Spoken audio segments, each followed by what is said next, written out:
I'm Alex. And I'm Rob. I'm from Novi Sad, Serbia. And I'm from New York.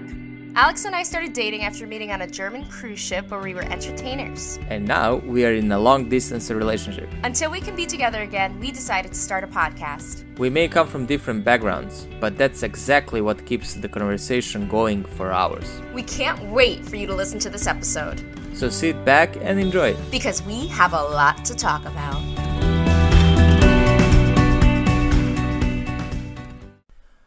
Our guest on today's episode is Adele Testa. After quitting her financial career, she is now into healthcare management and she's a Certified Transformational Coach. She's an Italian, and as an expat herself, she helps other expats feel better and welcomed in their new countries. So without further ado, Adele, welcome. Thank you. Thank you for inviting me. It's lovely to be here. Let's start from the beginning. Tell us a little bit about yourself, more than I already said. Thank you for sharing. I guess for me, what I would say that behind us, there's always a story. So from outside, it could look like that I was in banking, then I am in management in healthcare, and then I'm in coaching. So it can seem very disconnected. But the point that connects me to all is my own story. In the same way that all of us, you and the people that are listening, have their own story. For me, the big, somehow twist plot had been like the illness of my dad. He was unwell with cancer, so therefore I realized I didn't want to be in banking. And that was my big bless, but also my big source of challenge myself and what social status saying to be a good position. And eventually later, it was for me to understand that my journey was not as common as others as an expat. And I wanted to solve problems that others had that I couldn't see because I was so focused on myself, on achieving what I wanted. And, I guess it's a responsibility for all of us that feel happy in life to try to share the tools that they use to get there and help others. And that's why coaching. That's great. I love that that's your mission, is to help people navigate their journeys, because every journey is different. So my question would be, so you are from Italy, correct? Yes. Where in Italy are you from? I'm from the south. I'm from this town named Formia.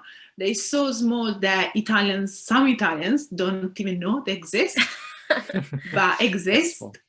And it's on the seaside. Oh, very nice. So what, in that case, then what made you ever want to leave that town? Was it just like the small town wasn't for you, or was it career? So for me, I moved multiple times. I moved to Rome for university. Then I moved to Florence to do my master in project management after quitting banking. There is also a nice visa on my passport for working visa for China that I decided not to go because of my dad, and was the awakening call to say, if you are 25, you're getting a visa to work in one of the biggest country, means there's something behind. So my reason for Florence was studying. And then I moved to Austria for a company, and still was for career. I moved back to Italy for my dad because it was going very well. And eventually I moved to London for love, for what is now my boyfriend after 5 years. Oh, that's so nice. How did you guys meet? We met in the street in Rome. Now everyone thinks it's a very, very, very romantic story. Exactly. At the time was very driven by my inner voice. We met, and after 6 months I left to give opportunity to this relationship to grow in a normal environment. So two people in the same city. I decided to live near to him, but not straight away with him, because it was important for me to arrive to London as girlfriend of someone, but become Adele. So become the person with my gym, with my friends, with my preferred bag and fruit shop and all my thing. And now it's a long time. But at the when I moved, was only 6 months that we were in long distance relationship, and many of my friends were very shocked. They were like, "Where are you going? You don't know this guy. You've been with him only 12 days. What do you do?"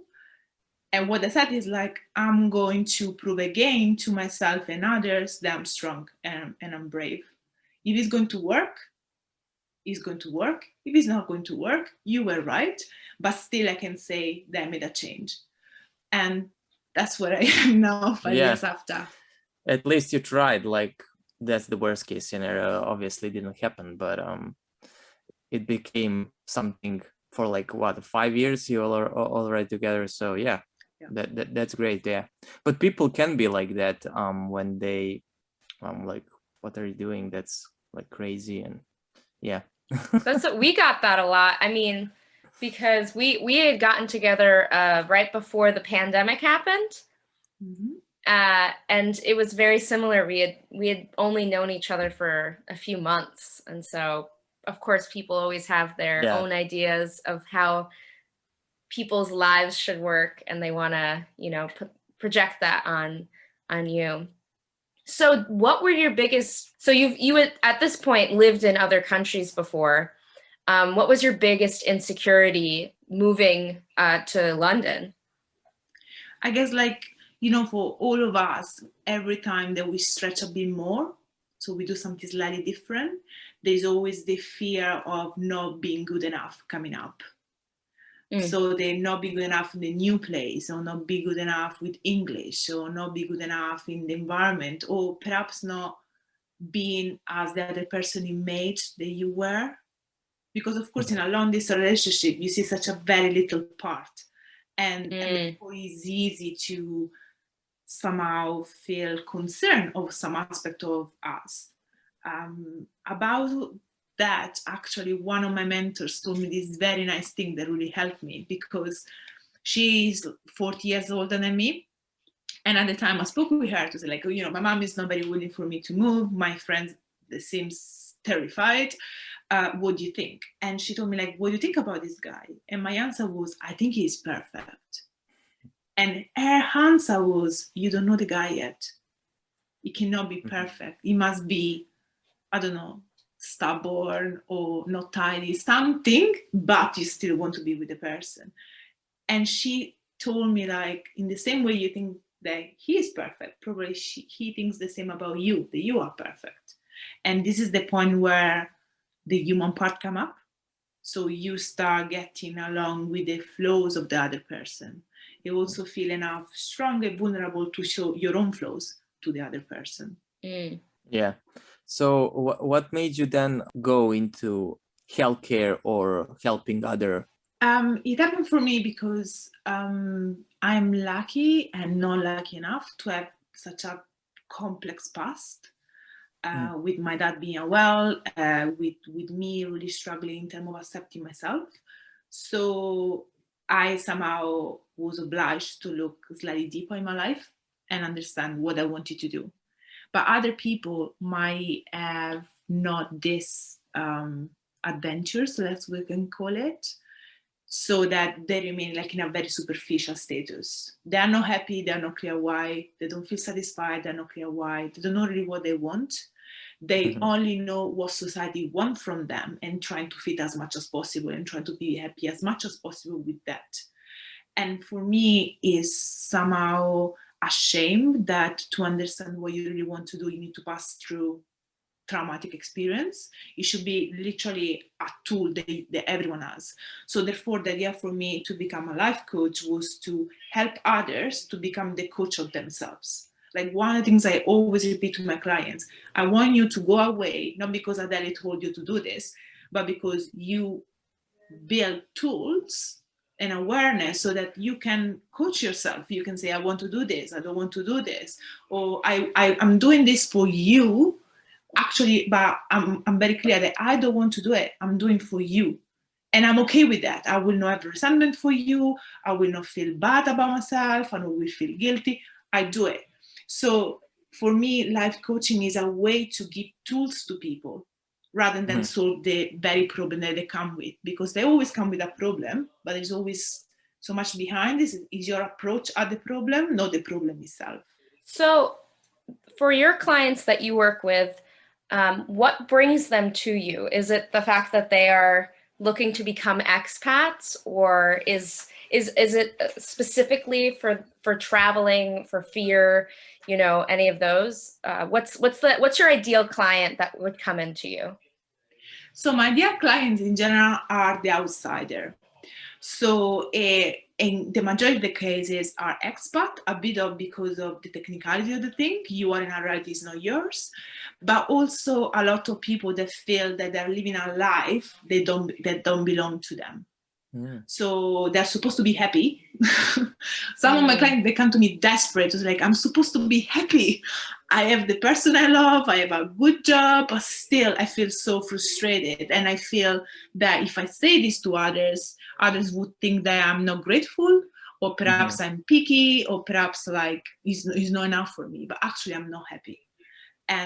And this fact of like feeling out an outsider, somehow feeling disconnected by themselves, is because for so long they didn't listen to themselves.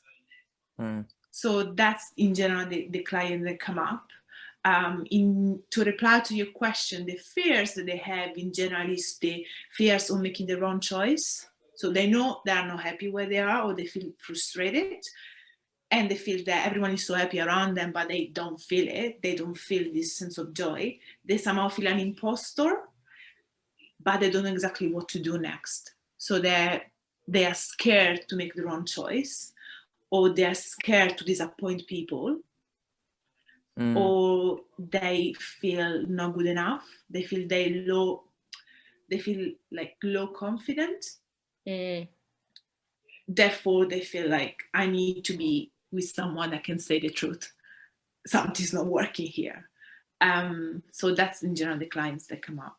Do you find that post this, I mean, I guess in the US, it's kind of slowed down the pandemic because we've gotten the vaccines pretty early on.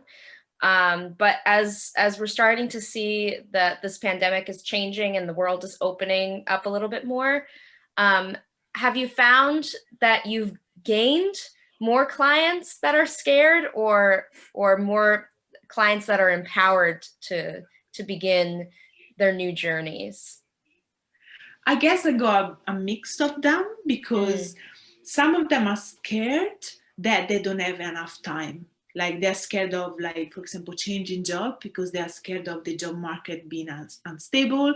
But at the same time, they're scared to lose time and like not use the time properly, because it's like, I wait for 10 years, never done anything, and suddenly I'm in my house doing a job that I hate, and I'm here stuck in a pandemic. So life goes quick, you know, I need to make sure. So they have this sense of like fear, and sometimes also restlessness. On the other side, they feel empowered. They're like, you know what, I'm going to change because this is enough. And so it's a mix of the two. So it's like two extremes, I guess. Like some people are basically like, I don't have a lot of time, I don't want to waste my time, I want to change something quickly, yeah. Or other way around, or they're scared. That's that's great. But I mean, yeah. So Alex, in your life-changing move to the Czech Republic, what's it for you? I don't feel scared, actually. I don't know. I'm just like, I'm waiting for so the job interview actually was around New Year's, and we have like few job interviews at around New Year's, and then I got the job in the beginning of February. So it's been a long time now. It's like I'm waiting, like, let's go, I would like to go. So I'm not scared. I think I'm like, I don't know, who knows what will happen there. I think it'll be fine, actually, but I'm like, ooh, let's go. I don't know how I will if I would be like, ooh, let's go in 2 days, like when I move there. But I think generally speaking, it will be fine. I think I'm ready. That's my opinion. Who knows? That's great. Because I already worked like outside of my home country, and I felt just fine. So I don't have problem with that. I don't have the nostalgia or whatever you want to call it. People are people. Good people are good people. Bad people are bad people, and it's not a big problem. I know people who are like, you probably deal with all kind of different people, but somebody actually feels that he's foreigner somewhere, that it's totally like outsider. I didn't feel like that, so we'll see. This will be like definitely one step more to the things that I already did, but I feel confident. That's beautiful.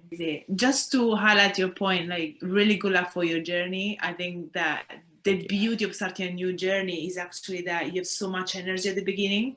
And I always advise to canalize that. So put the intention. So the intention now is to move and settle and start a new job, but like set up intention long term. There are people that feel like, oh, I moved there, I will be here for a while, and literally stay there for like 5-10 years.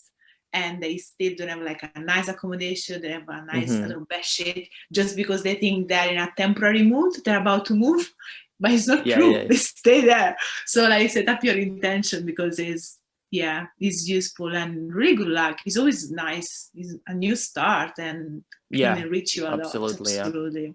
I think it's also better to like move. It's going to be summer. It's more positive than like moving into like January or February. At least to me, I'm also looking like it's a good thing. Maybe it's a good thing to wait, and then it's like summer. Everybody's like cheerful, So yeah, absolutely. Good point. Before we get back to the episode, we have something important to share with you. As you all know by now, this podcast was started as a way for Alex and I to connect while we are apart. Little did we know how much the podcast would grow into something new. In order to increase the quality of our content, it takes a great deal of time, attention, and hard work. That's where you come in. If you want to support us, we have set up a way for you to do just that. Go to anchor.fm/ we have a lot to talk about, and click on support. You will then have the option to contribute however much you would like to in order to support us and this podcast. We already have a few supporters and are so thankful for your contribution. Now, let's get back to the episode. Coming back to the coaching part of your job, like what's your clientele? There are people that are moving to London, to UK in general, or you have international clientele? I have like at the moment clients from everywhere. Like I have clients actually Americans. I have some of them that are from Bulgaria, from Italy, from Germany, from Spain, but all of them live somewhere else. And often the challenge for some of them is to understand where it's time to go. Where it's time to go to the next place, and also what they want to bring and what they want to have. And there's also sometimes a lot of grieving and fear, because when you move abroad and you live abroad, you build your own community, and in general the community makes you feel home. Often the community you build are other expats, so when one of them move, you lose a piece of your castle. So there is always this step of like how to really settle. The other thing that come up a lot is that, sometimes we move without the intention, or like some of us has done it. So therefore you find yourself after 2, 3, 5, 10 years in a career that was chosen by your first job, or by the company, or by the country that is hosting you. You didn't choose it. You're just like moving and try to settle. That came up, and for somehow you stay there. So suddenly you find yourself in a place that you're not sure you're on the right path, but you don't know where to start really. Yeah, like people, I can understand that you're basically following the circumstances that are happening to you rather than deciding what to do. Yeah, that can be challenging. I imagine like people, like in their 30s or 40s, just like realize one day, this is not for me. And I've been doing this for like 10, 15 years. Yeah. I guess another challenge is, for example, the relationship with the home country, with the family. Mm-hmm. So the idea, for example, that your family is from a like medium-sized town and everything is extremely cheap there. Instead, you live in a big city, everything is very expensive. So you can afford your own place, you can afford like the specific things, can be challenging to be explained, because back home their rhythm is more or less is the same. So at some point all of them settled, they got children, they got, you know, a small promotion at work, they might be extremely happy, this is not the point, but of course their journey cannot be compared with yours, that you are actually hustling and trying to figure out. So it's a point that you feel disconnected with the people that you grew up with, or with your own family. You don't know who to share this challenge with because they cannot give you an answer. And at the same time, you also feel ashamed to have these challenges, because it's like, I'm supposed to be the brilliant that move abroad and like is doing well, like Sex in the City, but actually I'm here trying to figure out. So it's a challenging. Do you often find that certain clients end up finding that they actually don't belong as expats, or do you find that most people in the end end up finding their way and getting through the struggle that they're currently in and continuing on the expat journey? It's a mix of them. I guess that the sense of like not belonging can be there also in your own country with the people around you, because you feel that somehow you're not connected to it. Your way of thinking and like your values as well are so different. And unfortunately, it's so easy when we are in our own country, perhaps also in our own town, that we are considered the wrong one. There's something wrong with us. Because why everyone fitting, you cannot fit. What's wrong with you? This is the first thing, rather than this is me. And I think like the reality they have around doesn't really make me feel welcomed or appreciated for how I am really. So I want to find a place where I belong. The place is not just physical, it's also like the social, like people around you, because that's what we are. We are social creatures as human beings. So there is like, for some of them, the journey of like feeling to belong, that could be either by relocating, say where they are, but from some others, it's just a big awakening call, and also a painful one. For example, I had this client that came up to me because he felt insecure about his accent. He was Spanish and he wanted to become the director of this engineering company.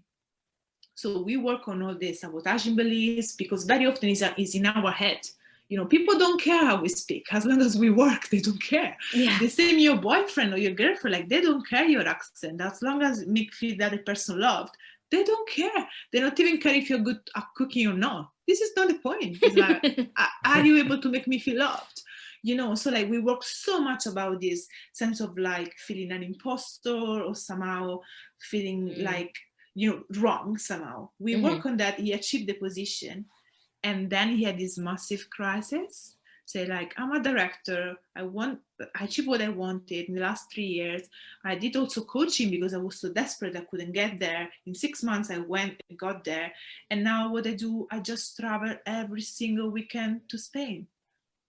And I hate it, London. I don't want to be here. And what I do, I just keep planning my holiday and my working pattern so I can stay as much as possible in Spain. And that was very hard, because the reality, like he thought that the problem was the job title. In reality was that it was not feeling part of the society. So we did all work together to eventually find out a job in Spain. And eventually he went to the point that working together, he said like, you know what, I want the company with the culture that I want, so I'm going to open my own company. Why do I need to have someone else to open the company? I can work for myself. And he opened his own company, and now he's doing pretty well, also in particular during COVID, because he works in building hospitals, so during COVID it was perfect for him. But I guess like the journey of feeling like I really want that, to oh my god, I got that, I'm not happy. It's a very difficult one. And I guess this is the fear. Some people feel like, oh, I want to move back home, but then they move back and they're not happy. or I want to go abroad, and they feel disconnected. So there is always this idea of the expectation, attachment that we have toward the goal, and then the experience that we have when we achieve the goal. Yeah. You know, in his case, it was that it wasn't about being in London or being at home. It was just having the workaround to figure out how to be where you are, but in a comforting environment. That's a great story. Thank you. I mean, if you think like, of course, if you live abroad for like 10 years, your own country, the culture that is there is so far from you. Yeah. You cannot work, or you know what I mean? Like, it's very, very difficult. So it's about like how to match who you are, because you became something different. That's what you are now. Yeah. With what you want to do. It's also difficult. Like, can you imagine like living 10 years somewhere, like the your home country, if you want to call it that? It's also changed. People changed. It's not the same. You don't have the social circle anymore. Like, people forget about you for the most part usually. So that can be that can be difficult. So often could happen that they go back home and they join the expat community. So they join like people that live in their own country, but they are from somewhere else. So they still the international vibe. Some other time there is a big work to do around resentment, because very often we live and we move somewhere else because our country doesn't give us what we want and what we need. So there is a process to do there about like, okay, but now you're here. You can spend all the time comparing where you were, where you are now. This is wrong. This is right. This is right. This is wrong, and you don't go very far. To understand how to accept the reality that you are having, because you decided. This is very important. We decide. We take the decision, and then we need to embrace the decision and adjust, because that's what it is. I guess another thing that come up a lot, guys, I don't want to scare you because you are like intercultural, the cultural relationship. I am myself. Is the resentment toward the move. Very often when someone moved for someone else, there is this high expectation. So I have done this, I quit my family, I've done this. Now, my darling, it's time for you to pay. So there is any argument of very often that is like, but I have done this for you. Why you cannot, I don't know, remind yourself to do this for me, or why you don't treat me well, or why you don't care for me enough, or you're not sweet enough, or you are not expressive enough, like whatever it is. And that is a step to say, again, this decision was for you. You decided to give an opportunity to this. You decided to feel alive with a big act as moving for love, as I've done myself. The other person is not paying the price, cannot pay the price, because you're going to ruin it otherwise. So, and this sense of resentment and expectation is there a lot. It is important to take a step back. It's difficult, like for myself, like it happened to me as well, but it's more about like, because I love myself, I listen to myself, and I want to give an opportunity to this relationship, therefore I'm coming to you. I'm not coming to your country because of you. Like the narrative is very, very important. But it can be difficult, yeah. Like when you think about it, you're giving yourself a chance and say where we can be that allow us to be together, and like what, not the country, the name of the country, but what the characteristics should be. So we want both of us to have like a city enough big that we can have our own circle of friends, so we can have been together but also have like our own interest and passion. Or I know that you love hiking, so we need a place that near a reasonable amount of distance there is mountains, so you can hiking. Like, what's all the things that needs to be there so that you create the place? Because overall, when you start a relationship, somehow you start live a new world. Literally, you need to understand the person, in particular in intercultural relationship, like the habit of the other person, like so many things to understand. That, and also to say like the person itself. Like one thing that is so funny for me, I always laugh about when people say like, oh, Italian women are like that. I know many Italian women that are very different than me, as you do, guys. Like, so there is part that is Italian women attitudes somehow in Adele, but it's also Adele in my own experience.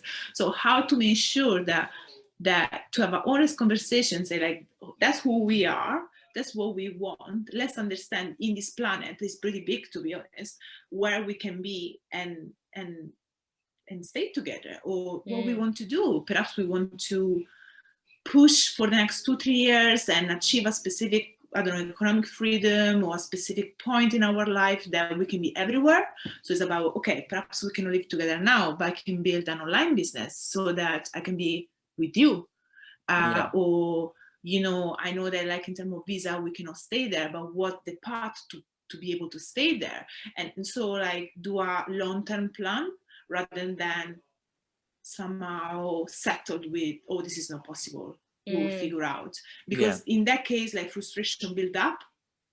So one of the two will become frustrated more and more. The other person will think that you are unreasonable to be frustrated because I'm suffering as well. And you suddenly start arguing about the topic instead of working together toward the topic. So the distance become a point of argument instead of like a point of strength. Okay, this is our problem. We both share the same problem. Let's understand what we need to do to overcome it versus like, oh, we are distant, and suddenly you start arguing because of the same problem. So there's massive strength and courage and authenticity and actual benefit in honest conversation. True. So for our last question for today, what is the biggest advice that you would give to someone who's either looking to move to a new place or travel for the first time? So big change happening. Or for someone who's maybe considering looking into having a life coach. So I guess the big thing for me is ask your why. So you need to be clear why you're doing something. If the why is coming from fear, concern, or time pressure, so I need to do this because of I'm too old, I'm this, I'm that, like random things outside, is not the right thing to do. And in that case, when you feel that your why is too connected with the outside, who wants what, the expectation on you, the expectation that you have on yourself, that is a big ring bell that your why is not a strong one. It's dictated from outside, so you're swayed by others. And at that point, I think it's important to check for a coach. At the same time, your why is your somehow big anchor, because when things will go bad, you need to remind yourself why you are doing this. Yeah. The same for you as an actor, Rob. Like, why you stay until 2 a.m, like repeating the same thing over and over and over, just to change slightly the accent on one word or the intonation of one word, because this is your dream. And because of that, it can be also 4 a.m. This is not a problem. But if your why is coming from something else, perhaps, I don't know, your mom wants you to become an actor or anything else, it's so easy. It's like, you know what, I'm going to sleep, I'm not going to do this, and you hate it what you do. And I guess this is the step that many people miss. Many people focus on the how do I do this, and what I want to do, but very few people step into the why. And that's where like coaching help. What I would say is that very often they come in somehow emergency situation. Like the very first session with clients, they're just desperate people. Like, I have tried everything, it's not working. It's like, okay, it's fine. So still you see that they come in a space to make somehow the list of the what of things they've done, rather than like focusing on something more deep. They actually can help more. So if you want to move abroad, or if you want to relocate or make a big change, that's fine, it's no problem. But ask your why, so that in the future you will not have regrets that someone else decided for you, basically, or you follow someone else. You will not have resentment toward yourself or towards others, and you will not feel guilty, because, you know, with big choices, you always like leave something behind, and the sense of guilt can come up, of course. Well, thank you so much for... Oh, sorry, Aleks, did you have one more question? No, I'm just like, whoa, I'm just thinking about everything she said. It's great. Thank you. Thank you for being on the podcast. I know. I think Aleks and I may have to have that talk that you're talking about right after. Maybe we'll have a little meeting, team meeting. Yeah. Well, we want to thank you so much for being on the show. And of course, all of your information is going to be linked in our show notes for everybody who's listening. So make sure that you check those out and check Adele out. Thank you, guys. It's amazing what you're doing, and really look forward to listen to this episode and others. If you have any question, like just drop me a message, like my information will be there. And thank you again to you both. Thanks for listening to this episode of We Have a Lot to Talk About. We have new episodes coming out every Monday on most podcast platforms and on YouTube as well. And don't forget to subscribe, like, rate, and review us, as well as give us a follow on Instagram at We Have a Lot to Talk About podcast. Talk to you next time.